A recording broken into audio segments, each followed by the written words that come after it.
Alright, so I'm going to show you how you can take the output spreadsheet from Pear and change this up into having different columns for first and last name. So it makes it easier to sort through student responses and assign grades in a grade book.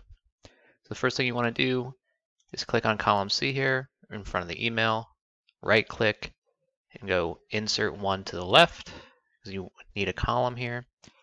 And we're going to call this last name. You can go ahead and rename column B to first name. Then what you want to do is highlight all the cells in your second column of first names, and you're going to come up here to data, and then you're going to come to split text to columns, and you want to use a space, and because we already made a last name column, you'll have your list of last names.